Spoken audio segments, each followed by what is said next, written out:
السلام عليكم ورحمة الله وبركاته.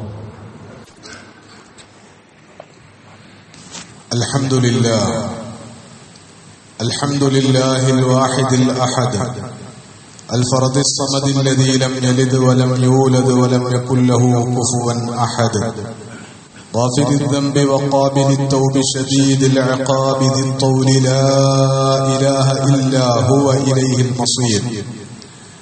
نحمده سبحانه وتعالى ونستعينه ونؤمن به ونتوكل عليه، ونعوذ بالله من شرور أنفسنا ومن سيئات أعمالنا. من يهده الله فلا مضل له ومن يضلله فلا هادي له، وأشهد أن لا إله إلا الله وحده لا شريك له، وأشهد أن محمدا عبده ورسوله أرسله بالهدى ودين الحق ليظهره على الدين كله ولو كره المشركون. اللهم صل على محمد وعلى آل محمد كما صليت على إبراهيم وعلى آل إبراهيم، وبارك على محمد وعلى آل محمد كما باركت على إبراهيم وعلى آل إبراهيم في العالمين إنك حميد مجيد. أما بعد، فإن خير الكلام كلام الله، وخير الهدي هدي النبي محمد صلى الله عليه وسلم، وشر الأمور محدثاتها، وكل محدثة بدعة، وكل بدعة ضلالة، وكل ضلالة في النار. أعاذني الله وإياكم من النار. ألا لا إيمان لمن لا أمانة له، ولا دين لمن لا عهد له. عباد الله، أوصيكم وإياي أولا بتقوى الله. أعوذ بالله من الشيطان الرجيم. بسم الله الرحمن الرحيم. يا أيها الذين آمنوا اتقوا الله حق تقاته ولا تموتن إلا وأنتم مسلمون. يا أيها الناس اتقوا ربكم الذي خلقكم من نفس واحدة وخلق منها زوجها وبث منهما رجالا كثيرا ونساء، واتقوا الله الذي تساءلون به والأرحام إن الله كان عليكم رقيبا. يا أيها الذين آمنوا اتقوا الله وقولوا قولا سديدا يصلح لكم أعمالكم ويغفر لكم ذنوبكم، ومن يطع الله ورسوله فقد فاز فوزا عظيما. قل من يرزقكم من السماء والأرض أم من يملك السمع والأبصار، ومن يخرج الحي من الميت ويخرج الميت من الحي، ومن يدبر الأمر فسيقولون الله. قل أفلا تتقون. ബഹുമാന്യരായ സത്യവിശ്വാസികളെ, വിശ്വാസികളെ, പ്രപഞ്ചനാഥനായ അള്ളാഹുവിന്റെ വിധിവിലക്കുകൾ ജീവിതത്തിലുടനീളം പരമാവധി പാലിച്ചു ജീവിക്കുന്നതിലൂടെ മാത്രമാണ് മനുഷ്യർക്ക് അവരുടെ ഇഹപര ജീവിതങ്ങളിൽ യഥാർത്ഥ വിജയവും സന്തോഷവും നേടിയെടുക്കാൻ കഴിയുക എന്ന് മനസ്സിലാക്കി അള്ളാഹുവിനെ അനുസരിച്ചും അവന് വിധേയപ്പെട്ടും അവന് മാത്രം ജീവിതം സമർപ്പിച്ചും തഖ്വയോടെ ജീവിക്കണമെന്ന് ആദ്യമായി വസിയ്യത്ത് ചെയ്യുകയാണ്, ഉപദേശിക്കുകയാണ്. കാരുണ്യവാനായ നാഥൻ ജീവിതത്തിൽ തഖ്വ പുലർത്താനും അതുവഴി വാഗ്ദാനം ചെയ്യപ്പെട്ടിട്ടുള്ള എല്ലാ അനുഗ്രഹങ്ങളും നമ്മുടെ ദുനിയാവിലെ ജീവിതത്തിൽ അനുഭവിക്കാനും ആസ്വദിക്കാനും പരലോകത്ത് സ്വർഗം പ്രതിഫലമായി ഏറ്റുവാങ്ങാനും നമ്മെയും നമ്മുടെ മാതാപിതാക്കളെയും ഭാര്യാസന്താനങ്ങളെയും ഗുരുനാഥന്മാരെയും നമുക്ക് പ്രിയപ്പെട്ട എല്ലാവരെയും പ്രത്യേകം തുണക്കുകയും അനുഗ്രഹിക്കുകയും ചെയ്യുമാറാകട്ടെ. ജീവിതത്തിന്റെ വിവിധങ്ങളായ ആവശ്യങ്ങളുമായി ബന്ധപ്പെട്ട് കാരുണ്യവാനായ നാഥനോട് നാം നിരന്തരമായി നടത്തിക്കൊണ്ടിരിക്കുന്ന പ്രാർത്ഥനകൾ അല്ലാഹു ഖബൂൽ ചെയ്ത് നമ്മെ അനുഗ്രഹിക്കുമാറാകട്ടെ. ഇസ്ലാമിക സമൂഹം തൗഹീദിൽ അടിസ്ഥാനപ്പെടുത്തിയിട്ടുള്ള ഒരു സമൂഹമാണ്. ഇസ്ലാം ഒരു ജീവിത വ്യവസ്ഥ അല്ലെങ്കിൽ ഒരു ദീൻ എന്നുള്ള നിലക്ക് ആ ദീൻ പിൻപറ്റുന്നവർ എന്നുള്ള നിലക്ക് മുസ്ലിങ്ങൾ അവരുടെ ജീവിതം ഇതൊക്കെയും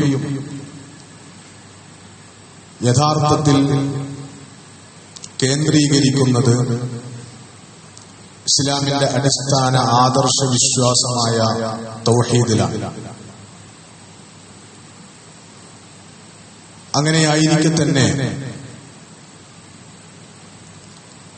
നമ്മൾ ജീവിക്കുന്ന കാലം മടവൂരാര പടച്ചോനാണോ, ചോദിച്ചവനോട് നീ ചൊല്ല് അതെ അതെ അതെ, മടവൂരാണ് ഞങ്ങളെ പടച്ചോൻ എന്ന് പാടിപ്പറയുകയും അത് പാടി പഠിപ്പിക്കുകയും അതിനെ ന്യായീകരിക്കാൻ നിരന്തരമായി ശ്രമിച്ചുകൊണ്ടിരിക്കുകയും ചെയ്യുന്ന ഒരു കാലത്താണ് നമ്മൾ ജീവിച്ചുകൊണ്ടിരിക്കുന്നത്. ഇത് വളരെ അപകടകരമായ സാഹചര്യമാണ്. അങ്ങനെ മാത്രമല്ല, അള്ളാഹു എല്ലാറ്റിനും കഴിവുള്ളവനാണ്. അള്ളാഹുവാണ് എല്ലാം നൽകുന്നത് എന്ന സ്വഭാവത്തിലൊക്കെ വിശുദ്ധ ഖുർആനിൽ അള്ളാഹുവിന്റെ മഹത്വത്തെയും അള്ളാഹുവിന്റെ ഏകത്വത്തെയും സ്ഥാപിക്കാൻ വേണ്ടി അള്ളാഹു ആവർത്തിച്ച് പറഞ്ഞിട്ടുള്ള ആയത്തുകളെ പോലും ദുർവ്യാഖ്യാനം നടത്തി അള്ളാഹു അങ്ങനെ കണക്കില്ലാതെ അവരുദ്ദേശിച്ചവർക്ക് കൊടുക്കുമെന്ന് പറഞ്ഞാൽ അള്ളാഹു മടവൂർ ശൈഖിന് കഴിവുകൾ കൊടുത്തിട്ടുണ്ട് എന്ന് വിശ്വസിക്കുന്നതിന് എന്താണ് പ്രശ്നം? അങ്ങനെ അള്ളാഹു കൊടുത്ത കഴിവുകളുടെ അടിസ്ഥാനത്തിൽ ഏതെങ്കിലും ഒരു ശൈഖോ ഏതെങ്കിലും ഒരു വലിയോ ആണ് ഈ പ്രപഞ്ചത്തിന്റെ തദ്ബീർ, അതിന്റെ ആസൂത്രണം, ഈ പ്രപഞ്ചത്തിന്റെ നിയന്ത്രണം ഏറ്റെടുത്ത് നിർവഹിക്കുന്നത് എന്ന് കരുതിയാൽ എന്താണ് പ്രശ്നം എന്നൊക്കെയുള്ള രീതിയിൽ വിശുദ്ധ ഖുർആനിന്റെ വളരെ അപകടകരമായ ദുർവ്യാഖ്യാനങ്ങൾ കൂടി നടന്നുകൊണ്ടിരിക്കുന്ന കാലത്താണ് നമ്മൾ ജീവിച്ചുകൊണ്ടിരിക്കുന്നത്. ഇത് ഒരു ഉമ്മത്ത് അതിന്റെ നാശത്തിന്റെ പടുകുഴിയിൽ അവസാനത്തെ ആഴത്തിലേക്കും കിളച്ചു നോക്കുന്നതിന്റെ സൂചനയാണ്. ഇത് ചില്ലറക്കളിയല്ല. ഇതങ്ങനെ വെറുതെ കണ്ടും കേട്ടും ഇരിക്കാൻ പറ്റുന്ന ഒരു കാര്യമല്ല. അടിത്തറയാണ് ഇളകിപ്പോകുന്നത്, വേരാണ് ഇളക്കി മാറ്റപ്പെടുന്നത്. ഇസ്ലാമിനെ നൽകപ്പെട്ടിട്ടുള്ള ഏറ്റവും അടിസ്ഥാനപരമായ സവിശേഷത അത് തൗഹീദിൽ അധിഷ്ഠിതമാണ് എന്ന കാര്യമാണ്. തൗഹീദ് എന്ന് പറയുന്നത് ഇസ്ലാമിന്റെ അഖീദയാണ്. ആ അഖീദ സ്ഥാപിക്കാനുള്ള പരിശ്രമങ്ങളാണ് അള്ളാഹുവിന്റെ ഭാഗത്തു നിന്ന് പ്രവാചകൻ തിരുമേനി സല്ലല്ലാഹു അലൈഹി വസല്ലമയുടെ കാലത്ത് ദീർഘമായ മക്ക കാലഘട്ടത്തിലെ വർഷങ്ങളിൽ മുഴുവൻ നടന്നിട്ടുള്ളത്. അത്ര ദീർഘമായ കാലം അഖീദയിൽ കടന്നുകൂടിയിട്ടുള്ള മാലിന്യങ്ങളെ ഇല്ലായ്മ ചെയ്യാൻ വേണ്ടി ഉപയോഗപ്പെടുത്തിയതിനു ശേഷം മാത്രമാണ് അല്ലാഹു സുബ്ഹാനഹു വ തആല ദീനിലെ കർമാനുഷ്ഠാനങ്ങളുമായി ബന്ധപ്പെട്ട നിയമങ്ങൾ അവതരിപ്പിച്ചു നൽകിയിട്ടുള്ളത് എന്നത് വളരെ ശ്രദ്ധേയമാണ്. കൊടിയ പീഡനങ്ങൾ ദീർഘകാലം റസൂലുള്ളാഹി സ്വല്ലല്ലാഹു അലൈഹി വസല്ലമയും സഹാബത്തും ഏറ്റുവാങ്ങേണ്ടി വന്നത് തിരിച്ചടിക്കാൻ അനുവാദമില്ലാതെ, തിരിച്ചാക്രമിക്കാൻ അനുവാദമില്ലാതെ, ആയുധപ്രയോഗം നടത്തുവാൻ അനുവാദം കിട്ടാതെ അത്ര നീണ്ട കാലം റസൂൽ സല്ലല്ലാഹു അലൈഹി വസല്ലമയും സഹാബികളും ത്യാഗം സഹിച്ചത് ഈ അഖീദ ഉറക്കാതെ, അതിലുള്ള മാലിന്യങ്ങൾ നീക്കം ചെയ്യപ്പെടാതെ ഇസ്ലാം അതിനൊന്നും അനുവദിക്കുകയില്ല എന്ന കാരണം കൊണ്ട് മാത്രമാണ്. അങ്ങനെയുള്ള ഇസ്ലാമിന്റെ അഖീദയിൽ നേരത്തെ തന്നെ ഇളക്കിമാറ്റലുകൾ സംഭവിച്ചിട്ടുണ്ട്. ലോകത്ത് കടന്നു വന്നിട്ടുള്ള പുതിയ ആശയങ്ങളുടെ സമ്മർദ്ദവും സ്വാധീനവും ഫലമായി ലോകത്ത് യഥാർത്ഥത്തിൽ തൗഹീദ് വഴി സാക്ഷാൽ അള്ളാഹുവിന് ലഭിക്കേണ്ടുന്ന അവകാശാധികാരങ്ങളിൽ വലിയ അളവിൽ കുറവുകൾ സംഭവിച്ചിട്ടുണ്ട്. മതേതര യുക്തിയുടെ അടിസ്ഥാനത്തിൽ ദൈവത്തിന് നൽകപ്പെടുന്ന അധികാരങ്ങളും അവകാശങ്ങളും എന്തൊക്കെയാണോ അതാണ് മോഡേൺ ഏജിൽ, ആധുനിക കാലത്ത്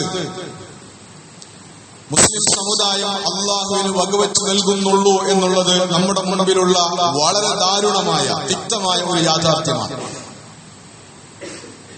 അള്ളാഹുവിന് മനുഷ്യ ജീവിതത്തിന്റെ മഹാഭൂരിഭാഗം വരുന്ന മേഖലകളിൽ നിന്നും നിയമനിർമ്മാണത്തിനും നിയമം പറയുവാനും അധികാരിയായിരിക്കുവാനുമുള്ള അവകാശങ്ങൾ അതുവഴി നിഷേധിക്കപ്പെട്ടതാണ്. തൗഹീദിന്റെ ആശയത്തെ ലാ ഇലാഹ ഇല്ലല്ലാഹ് എന്ന് പറയുന്ന വിശുദ്ധ ഖുർആൻ ഒരു നല്ല മരത്തോട് ഉപമിച്ച ഏറ്റവും മികച്ച ഒരു വചനത്തെ, അതിന്റെ ആശയങ്ങളെ, അതുൾക്കൊള്ളുന്ന അർത്ഥവ്യാപ്തിയെ വളരെ പരിമിതമായ പ്രാർത്ഥനകളിലേക്കും ചില ആചാരാനുഷ്ഠാനങ്ങളിലേക്കും മാത്രം പരിമിതപ്പെടുത്തുക എന്ന അപരാധം മുസ്ലിം സമുദായം നേരത്തെ തന്നെ ചെയ്തിട്ടുള്ളതാണ്. അത് സംഭവിച്ചപ്പോഴാണ് കലിമത്തു തൗഹീദിനെ അതിന്റെ യഥാർത്ഥ അർത്ഥവ്യാപ്തിയിലേക്കും ആശയങ്ങളിലേക്കും തിരിച്ചു കൊണ്ടുവരാൻ വേണ്ടി ആധുനിക കാലഘട്ടം കണ്ടിട്ടുള്ള നവോത്ഥാന പ്രവർത്തനങ്ങൾ അല്ലെങ്കിൽ ഇസ്ലാമിക നവോത്ഥാന സംരംഭങ്ങൾ ഉണ്ടായിട്ടുള്ളത്. അള്ളാഹുവിന്റെ പരമാധികാരത്തെ തിരിച്ചുപിടിക്കാനുള്ള ശ്രമം, അതാണ് ആധുനിക കാലഘട്ടത്തിൽ ഇസ്ലാമിക നവോത്ഥാന നായകന്മാരുടെയും ഇസ്ലാമിക പ്രസ്ഥാനങ്ങളുടെയും നേതൃത്വത്തിൽ നടന്നിട്ടുള്ളത്. അത് അതിന്റെ എല്ലാ പരിമിതികൾക്കകത്തു നിന്നും കൊണ്ടും വിജയം നേടുന്നതിന്റെ ചില സൂചനകൾ ലോകത്ത് പ്രകടമാകുന്ന കാലത്ത് തന്നെ മറ്റൊരു ഭാഗത്ത് പരിമിതമായ ഒരു ഭാഗത്തേക്ക് ഒതുക്കപ്പെട്ട തൗഹീദിന്റെ മേഖലയിൽ നിന്നുകൂടി സാക്ഷാൽ അള്ളാഹുവിനെ പടിയിറക്കാനുള്ള ശ്രമങ്ങൾ വിവരക്കേട് കൊണ്ടാണോ അതല്ല മറ്റു വല്ല ഇസ്ലാമിനെ തകർക്കാനുള്ള അജണ്ടകളുടെ ഭാഗമായാണോ എന്ന് നമുക്കെപ്പോഴും തിട്ടപ്പെടുത്താൻ കഴിയാത്ത വിധത്തിലുള്ള സാഹചര്യങ്ങളിൽ സംഭവിച്ചുകൊണ്ടിരിക്കുകയാണ്. പ്രാർത്ഥന അല്ലാഹുവിന് മാത്രം എന്നത് വലിയ അളവിൽ കലിമത്തു തൗഹീദിന് അർത്ഥശോഷണം വന്ന ഒരു കാലത്തും അംഗീകരിക്കപ്പെട്ടിരുന്ന യാഥാർത്ഥ്യമാണ്. വിളിച്ചു പ്രാർത്ഥിക്കാവുന്നവൻ അല്ലാഹു മാത്രം എന്നത് ഈ ഉമ്മത്തിൽ അംഗീകരിക്കപ്പെട്ട ഒരു യാഥാർത്ഥ്യമായിരുന്നു. അഭൗതികമായ സ്വഭാവത്തിൽ ഉപകാരങ്ങളും ഉപദ്രവങ്ങളും ഏൽപ്പിക്കാൻ കഴിയുന്ന ഒരേ ഒരു ശക്തി അത് അല്ലാഹു മാത്രമാണ് എന്നത് സർവരാലും അംഗീകരിക്കപ്പെട്ടു പോന്നിരുന്ന ഒരു കാര്യമാണ്. അതിൽ ചില വ്യാഖ്യാന വ്യതിയാനങ്ങൾ സംഭവിച്ചു എന്നുള്ളത് ശരിയാണ്. ആ വ്യാഖ്യാന വ്യതിയാനങ്ങൾ മൂത്താണ് ഇപ്പോൾ ഏറ്റവും ഒടുവിൽ അള്ളാഹുവിന്റെ ഒരു സൃഷ്ടി, അയാളുടെ ജീവചരിത്രം പോലും ഇന്ന് നമ്മുടെ മുമ്പിലില്ല. ആ വ്യക്തിയല്ല പ്രശ്നം, ആരാണ് പടച്ചോനാക്കപ്പെട്ടത് എന്നതല്ല പ്രശ്നം, അയാളുടെ യോഗ്യതകളല്ല പ്രശ്നം, അയാൾ യഥാർത്ഥത്തിൽ തന്നെ അള്ളാഹുവിന്റെ ഒരു വലിയായിരുന്നോ എന്ന ചർച്ചയ്ക്ക് ഇവിടെ പ്രസക്തിയില്ല. അയാൾ യഥാർത്ഥത്തിൽ തന്നെയും അള്ളാഹുവിന്റെ ഒരു വലിയായിരുന്നെങ്കിൽ പോലും അയാൾക്ക് അള്ളാഹുവിന്റെ ഭാഗത്ത് നിന്ന് കിട്ടിയിട്ടുള്ളത് കറാമത്തുകളായിരിക്കും. ആ കറാമത്തുകൾ എന്താണ്? മുഅ്ജിസത്തുകൾ എന്താണ്? കറാമത്തുകൾ എന്താണ്? മനുഷ്യനിലൂടെ അല്ലാഹു സുബ്ഹാനഹു വ തആല കാണിക്കുന്ന അസാധാരണമായ സംഭവങ്ങൾ, അസാധാരണമായ കാര്യങ്ങൾ, അതാണ് മുഅ്ജിസത്തുകളെയും കറാമത്തുകളെയും ഒരുമിച്ച് ചേർക്കുന്ന ഘടകം എന്ന് പറയുന്നത്. പ്രവാചകന്മാർക്ക് മുഅ്ജിസത്തുകൾ ഉണ്ടാകുന്നത് അവരെ അല്ലാഹു സുബ്ഹാനഹു വ തആല വളരെ ശ്രമകരമായ രീതിയിൽ ഏൽപ്പിച്ചിട്ടുള്ള തൗഹീദിന്റെ പ്രബോധന പ്രവർത്തനത്തിൽ ജനങ്ങൾക്ക് കാര്യങ്ങൾ പരസ്യമായി ബോധ്യപ്പെടുകയും അതിന്റെ അടിസ്ഥാനത്തിൽ പ്രവാചകന്മാർ എന്നുള്ള നിലക്ക് അവർക്ക് പിന്തുണ കിട്ടാനും വേണ്ടിയാണ് അല്ലാഹു സുബ്ഹാനഹു വ തആല പ്രവാചകന്മാരുടെ കൈകളിലൂടെ അത്ഭുത സംഭവങ്ങൾ ഉണ്ടാക്കിയിട്ടുള്ളത്.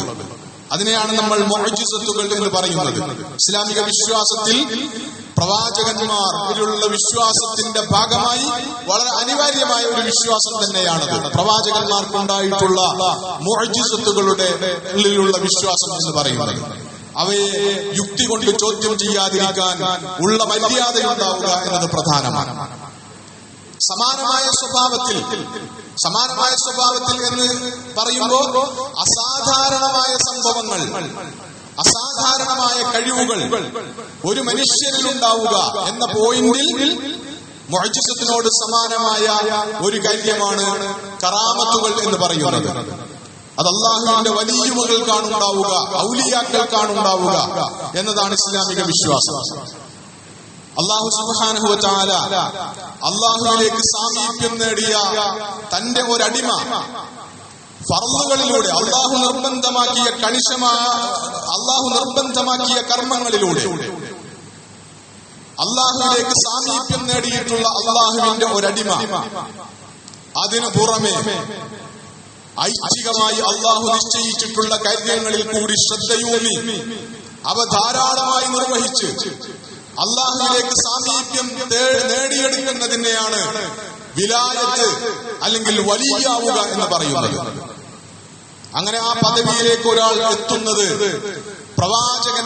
പ്രവാചകന്മാരാകുന്നത് പോലെ സമൂഹ മധ്യത്തിൽ പ്രഖ്യാപിക്കപ്പെടേണ്ടുന്ന ഒരു കാര്യമേ അല്ല. ഒരു വലിയ സമൂഹത്തിൽ അല്ലെങ്കിൽ സമുദായത്തിൽ ഐഡന്റിഫൈ ചെയ്യപ്പെടേണ്ടുന്ന കാര്യം പോലുമില്ല. യഥാർത്ഥത്തിൽ അയാൾക്കുണ്ടാകുന്ന കറാമത്തുകൾ എന്ന് പറയുന്നത് അത് ജനങ്ങളുടെ മുമ്പിൽ പരസ്യമാക്കി ജനങ്ങൾക്കത് ബോധ്യപ്പെട്ട് അയാൾ വഴി എന്തെങ്കിലും അള്ളാഹുവിനെ സ്ഥാപിക്കാൻ വേണ്ടിയുള്ളതല്ല, മറിച്ച് അത് തക്രീമൻ ലഹു, അള്ളാഹുവിലേക്ക് സാമീപ്യം നേടാൻ അയാൾ നടത്തിയിട്ടുള്ള ത്യാഗപരിശ്രമങ്ങൾ, അള്ളാഹുവിന്റെ മാർഗത്തിലുള്ള അയാളുടെ സമർപ്പണം, ആ സമർപ്പണത്തിന് ആദരസൂചകമായി അല്ലാഹു സുബ്ഹാനഹു വ തആല നൽകുന്ന അസാധാരണമായ കഴിവുകളെയാണ് കറാമത്തുകൾ എന്ന് പറയുന്നത്. അത് പുറത്തു കാണിച്ച് നേട്ടമുണ്ടാക്കാനുള്ളതല്ല. അതുകൊണ്ട് ദുന്യവിയായി എന്തെങ്കിലും നേട്ടം നേടാനുള്ള സ്വഭാവത്തിൽ പുറത്തു വരേണ്ടുന്ന കാര്യങ്ങളല്ല അത്. ആ നിലക്കാണ് കറാമത്തുകളെ കുറിച്ചുള്ള വിശ്വാസം ദീനിലുള്ളത്.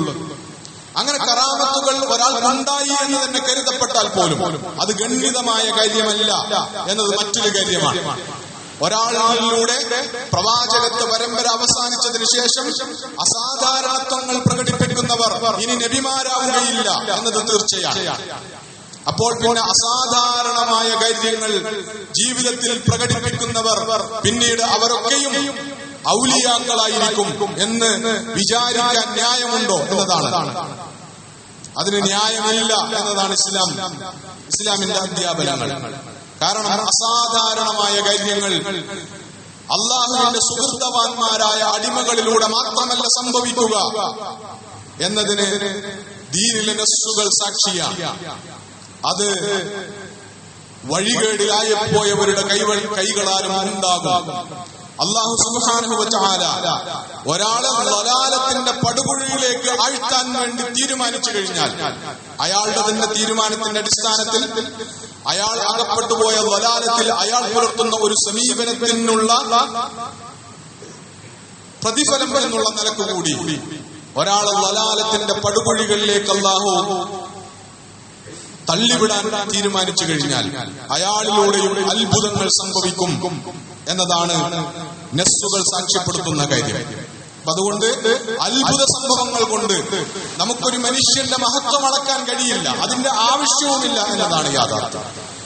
ഇനി അല്ല നമുക്കതിനൊക്കെ സാധ്യമായാൽ തന്നെയും അങ്ങനെ വലിയാക്കപ്പെട്ട ഒരാളെ ഏത് പദവിയിലാണ് നിർത്തേണ്ടത് എന്നതിന് ദീനിൽ കൃത്യതയുണ്ട്. അത് തൗഹീദിലേക്ക് കടന്നു കയറുന്ന അധികാരങ്ങൾ, അവകാശങ്ങൾ, അതുണ്ടായിത്തീരുന്ന ഒരു പൊസിഷന്റെ ഒരു നിലവാരത്തിന്റെ പേരല്ല വിലായത്ത് എന്ന് പറയുന്നത്. അപ്പൊ തൗഹീദിന് നേരെയുള്ള വലിയ അളവിലുള്ള കടന്നുകയറ്റമാണ്. അത് പാട്ടായി വരുന്നത് എന്തിനാണെന്ന് ചോദിച്ചാൽ വളർന്നു വരുന്ന ചെറിയ തലമുറയിൽ ഈ അപകടം കുത്തിവെക്കാനുള്ള, അതുവഴി അതിനെ വാണിജ്യവൽക്കരിക്കാനുള്ള ശ്രമങ്ങളുടെ ഭാഗമാണ് എന്ന് മാത്രമാണ് ഇപ്പോൾ നമുക്കതിനെ കുറിച്ച് വിലയിരുത്താൻ കഴിയുക. അതുകൊണ്ട് ഇതെന്തിനാണ് നമ്മൾ ഇത് ചർച്ച ചെയ്യുന്നത് എന്ന് ചോദിച്ചാൽ ഒരു സമുദായം, ഒരു ഉമ്മത്ത് അതെത്തിപ്പെട്ടിട്ടുള്ള ജീർണതയുടെ ആഴം മനസ്സിലാക്കുക എന്ന് പറയുന്നത് വളരെ അനിവാര്യമായ കാര്യമാണ്. ജാഹിലിയ്യത്തിന്റെ ജീർണതയുടെ ആഴങ്ങൾ മനസ്സിലാക്കിയാൽ മാത്രമാണ് ഈ സമൂഹത്തിന്റെ ഒരു ഇസ്ലാഹ്, ഈ സമുദായത്തിന്റെ ഒരു പരിഷ്കരണം എവിടെ നിന്നാണ് നമുക്ക് തുടക്കം കുറിക്കേണ്ടത്, ഏതളവിൽ ശ്രമകരമായ ഒരു ദൗത്യമാണ് ഈ കാലത്ത് ഇസ്ലാമിക പ്രബോധനത്തിന്റെയും ഇസ്ലാമിക സമുദായത്തിന്റെ ഇസ്ലാഹിന്റെയും മാർഗത്തിൽ നമുക്ക് നിർവഹിക്കാനുള്ളത് എന്ന് മനസ്സിലാക്കൽ വളരെ പ്രധാനപ്പെട്ട കാര്യമാണ്. അതുകൊണ്ട് ഇത്തരം ആശയങ്ങളുടെ വരുതിയിലാവാതിരിക്കുവാനുള്ള ജാഗ്രത നമുക്കുണ്ടാകണം, സ്വയം നമുക്കുണ്ടാവണം എന്ന് ഉത്ബോധിപ്പിക്കേണ്ടുന്ന കാലമാണിത്. നമ്മുടെ കുട്ടികൾ അതിൽ അകപ്പെട്ടു പോകാതിരിക്കാൻ ശ്രദ്ധിക്കണം എന്ന് ഉത്ബോധിപ്പിക്കേണ്ടുന്ന കാലമാണിത്. അതിനപ്പുറത്ത് ഇസ്ലാമിലെ അഖീദയെ കുറിച്ചുള്ള വിദ്യാഭ്യാസം, അതിനെക്കുറിച്ചുള്ള അറിവ്, ആ അറിവിൽ നമുക്ക് കുറച്ചുകൂടി കേന്ദ്രീകരിക്കേണ്ടുന്ന ഒരു കാലമാണിത് എന്നുകൂടി ഉത്ബോധിപ്പിക്കേണ്ടുന്ന കാലമാണിത്.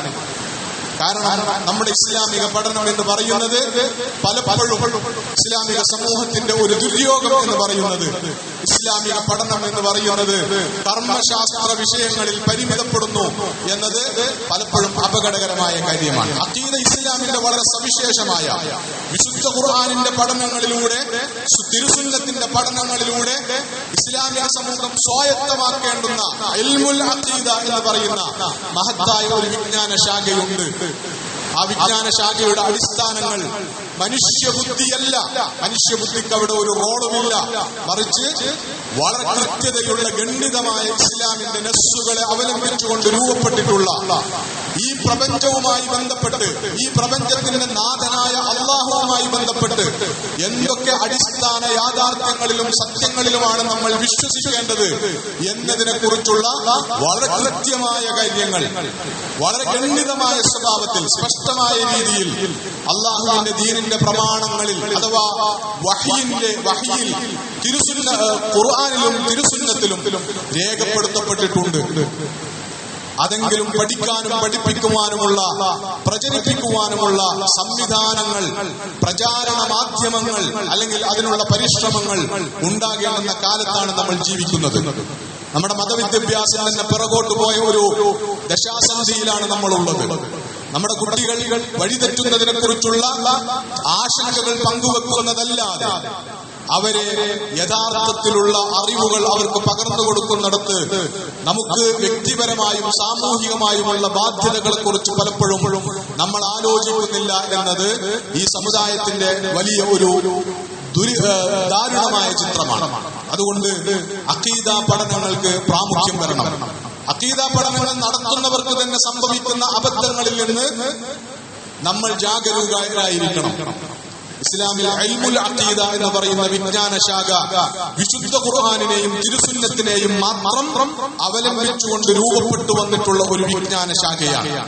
പക്ഷേ കാലാന്തരേണ കാലത്തിന്റെ ഒരു തേട്ടം എന്നുള്ള നിലക്ക് പിന്നീട് അത്തരം കാര്യങ്ങളോട് അല്ലെങ്കിൽ ഇസ്ലാമിന്റെ വിശ്വാസപരമായ കാര്യങ്ങളോട് മനുഷ്യബുദ്ധി ഉപയോഗിച്ചുകൊണ്ടുള്ള ഇടപെടലുകൾ, എൻഗേജ്മെന്റുകൾ നടത്തേണ്ടുന്ന ഒരു സാഹചര്യത്തിലേക്ക് പണ്ഡിതന്മാർ നീങ്ങിയിട്ടുണ്ട്. അത് ലോകത്ത് ഫിലോസഫി അല്ലെങ്കിൽ ആധുനിക തത്വശാസ്ത്രങ്ങൾ ലോകത്ത് വ്യാപിച്ച ഒരു കാലത്താണ് ഇസ്ലാമിക പണ്ഡിതന്മാർക്ക് ബുദ്ധിയുടെ അളവുകോലുകൾ ഉപയോഗിച്ചുകൊണ്ട് ഇസ്ലാമിലെ വിശ്വാസ കാര്യങ്ങളെ പരിചയപ്പെടുത്തുകയും അതിനെ സ്ഥാപിക്കാനുള്ള ശ്രമങ്ങൾ നടത്തുകയും അതിനെതിരായ വിശ്വാസങ്ങളെ ഗണ്ണിക്കുവാനുള്ള പരിശ്രമങ്ങളിൽ ഏർപ്പെടുകയും ചെയ്യേണ്ടി വന്നിട്ടുള്ളത്. അതൊരു കാലഘട്ടത്തിന്റെ ഒരു അനിവാര്യതയായി പരിഗണിക്കുന്നതിന് പകരം അഖീദ എന്നാൽ ഇൽമുൽ കലാമിലുള്ള കസബ്സുകളാണ്. ഇൽമുൽ കലാമിൽ രൂപപ്പെട്ടു വന്നിട്ടുള്ള വിശ്വാസധാരകളെ പിൻപറ്റലും തഖ്ലീദ് ചെയ്യലും ഇസ്ലാമികമായി അഖീദാപരമായ നിലപാട് എന്ന് തെറ്റിദ്ധരിക്കുന്നിടത്തേക്ക് പഠിക്കുന്ന വിദ്യാർത്ഥി സമൂഹവും പോലും കടന്നു പോകുന്ന സാഹചര്യങ്ങളുണ്ട്. അത് അപകടകരമാണ്. നമുക്ക് ഒരു വിശ്വാസിയെ സംബന്ധിച്ചിടത്തോളം, ഒരു സാധാരണ മുസ്ലിമിനെ സംബന്ധിച്ചിടത്തോളം അയാൾ വിശ്വസിക്കുകയും അവിശ്വസിക്കുകയും ചെയ്യേണ്ടുന്ന യാഥാർത്ഥ്യങ്ങൾ, സത്യങ്ങൾ എന്തൊക്കെയാണ് എന്ന കാര്യങ്ങൾ വളരെ ഗണ്യതമായ സ്വഭാവത്തിൽ വിശുദ്ധ ഖുർആനിലൂടെയും തിരുസുന്നത്തിലൂടെയും അവതരിപ്പിക്കപ്പെട്ടിട്ടുള്ളതാണ്. അതിനപ്പുറത്ത് മനുഷ്യ ബുദ്ധി കൊണ്ടുള്ള വ്യാഖ്യാന കസർത്തുക്കൾ അത് എത്ര മഹാന്മാരായ പണ്ഡിതന്മാർ നടത്തിയാലും അത് മനുഷ്യബുദ്ധിയുടെ ഉൽപ്പന്നം മാത്രമാണ് എന്നുള്ള നിലക്ക് അവയെ പരിഗണിക്കാൻ നമുക്ക് കഴിയണം. അത് ഇസ്ലാമിന്റെ വിശ്വാസ കാര്യങ്ങളെ അവതരിപ്പിക്കുവാനും ബുദ്ധിപരമായി സ്ഥാപിക്കാനും സഹായിക്കുന്ന ഒരു മീഡിയം എന്നുള്ള നിലക്ക് മാത്രം ഉപയോഗപ്പെടുത്തേണ്ടുന്ന കാര്യങ്ങളാണ്. അതിനപ്പുറത്ത് ഇസ്ലാമിന്റെ അടിസ്ഥാന വിശ്വാസ കാര്യങ്ങളായി മനുഷ്യബുദ്ധിയിലൂടെ രൂപപ്പെട്ടു വന്നിട്ടുള്ള അത്തരം കാര്യങ്ങളെ നിർണയിക്കുകയും സ്ഥാപിക്കുകയും ചെയ്യാനുള്ള പ്രവണതകൾ കൂടി വിശ്വാസപരമായി വലിയ പ്രതിസന്ധിയിൽ അകപ്പെടുന്ന ഒരു കാലത്ത് നമ്മൾ ശ്രദ്ധിക്കണമെന്ന് സാന്ദർഭികമായി ഉത്ബോധിപ്പിക്കുകയാണ്. അതുകൊണ്ട് നമുക്ക് നമ്മുടെ വിശ്വാസപരമായ പഠനത്തെ മുന്നോട്ട് കൊണ്ടുപോകണം. നിരന്തരമായി ഏതൊരു മുസ്ലിമും വിദ്യാർത്ഥിയായാലും അല്ലാത്തയാളായാലും ഏതൊരു മുസ്ലിമും നിരന്തരമായി വിശുദ്ധ ഖുർആൻ പാരായണം ചെയ്യുകയും വിശുദ്ധ ഖുർആനിന്റെ ആശയം വളരെ കൃത്യമായി മനസ്സിലാക്കുകയും ചെയ്യാൻ മുന്നോട്ട് വരണം. അതിൽ നിന്ന് ഈ പ്രപഞ്ചത്തിൽ യഥാർത്ഥത്തിലുള്ള ഇലാഹാരാണ്. യഥാർത്ഥത്തിൽ ഇതിന്റെ അപകടം എന്ന് പറയുന്നത് ആരാണ് പടച്ചവൻ എന്ന ചോദ്യത്തിന് മക്കയിലെ മുശ്രിക്കുകൾ പോലും അല്ലാഹ് എന്നതല്ലാത്ത ഒരു മറുപടി പറയാൻ ധൈര്യപ്പെട്ടിട്ടില്ല എന്ന് വിശുദ്ധ ഖുർആൻ സാക്ഷ്യപ്പെടുത്തിയത് ധാരാളമുള്ള ഒരു സാഹചര്യത്തിലാണ് നമ്മുടെ കാലത്ത് മുസ്ലിങ്ങളിൽ നിന്ന് ചിലർ ഞങ്ങളുടെ പടച്ചോൻ മടവൂരാണ് എന്ന് പറയാൻ ധൈര്യം കാണിക്കുന്നത് എന്നതാണ് വളരെ അപകടകരമായ സാഹചര്യമാണ്. അതുകൊണ്ട് ഇസ്ലാമിക പ്രബോധന മാർഗത്തിൽ, ഇസ്ലാമിക ആശയങ്ങളുടെ പ്രചാരണ മാർഗത്തിൽ കൂടുതൽ ജാഗ്രതാവേണ്ടുന്ന നമുക്ക് നമ്മുടെ സമുദായത്തെ പോലും വിശ്വാസപരമായി ജീർണതകളിൽ നിന്നും വ്യതിയാനങ്ങളിൽ നിന്നും അപകടങ്ങളിൽ നിന്നും മോചിപ്പിച്ചെടുക്കുക എന്ന് പറയുന്നത് വളരെ ശ്രമകരമായ ദൗത്യമായി മാറുന്ന ഒരു കാലത്താണ് നമ്മൾ ജീവിക്കുന്നത്. അതുകൊണ്ട് നമ്മൾ നമ്മുടെ ഉത്തരവാദിത്വം നിർവഹിക്കണം. നമുക്ക് അഖീദ ബോധ്യപ്പെടാനുള്ള പരിശ്രമങ്ങളിൽ ഏർപ്പെടണം. അത് ഈ സമുദായത്തിൽ വഴിപിഴച്ചു പോകാനുള്ള ടെൻഡൻസി പ്രകടിപ്പിക്കുന്നവരെ ബോധ്യപ്പെടുത്തുവാനും അവരെ അപകടങ്ങളിൽ നിന്ന് തിരിച്ചു നടത്താനുമുള്ള പരിശ്രമങ്ങളിൽ, ഇസ്ലാഹി പ്രവർത്തനങ്ങളിൽ നമുക്ക് ഏർപ്പെടാൻ കഴിയണം എന്ന് സാന്ദർഭികമായി സൂചിപ്പിക്കുകയാണ്. അല്ലാഹു സുബ്ഹാനഹു വ തആല ദീനിന്റെ അടിത്തറകളിൽ നിന്നുകൊണ്ട് ഈ ദീനിനെ ജീവിത വ്യവസ്ഥയായി സ്വീകരിക്കുവാനും അതുവഴി അല്ലാഹു സുബ്ഹാനഹു വ തആല ജീവിതത്തിന് വേണ്ടി വാഗ്ദാനം ചെയ്തിട്ടുള്ള എല്ലാ അനുഗ്രഹങ്ങളും അനുഭവിക്കാനും ഒടുവിൽ അല്ലാഹുവിന്റെ പ്രീതിയും പരലോകമോക്ഷവും നേടിയെടുക്കാനും നമ്മെപ്പോലെ മുസ്ലിം സമുദായത്തിലെ ഓരോ അംഗങ്ങളെയും പ്രത്യേകമായി തുണക്കുകയും സഹായിക്കുകയും ചെയ്യുമാറാകട്ടെ. വഅഖൂലു ഖൗലി ഹാദാ വഅസ്തഗ്ഫിറുല്ലാഹ ലീ വലക്കും ഫസ്തഗ്ഫിറൂഹു ഇന്നഹു ഹുവൽ ഗഫൂറുർ റഹീം.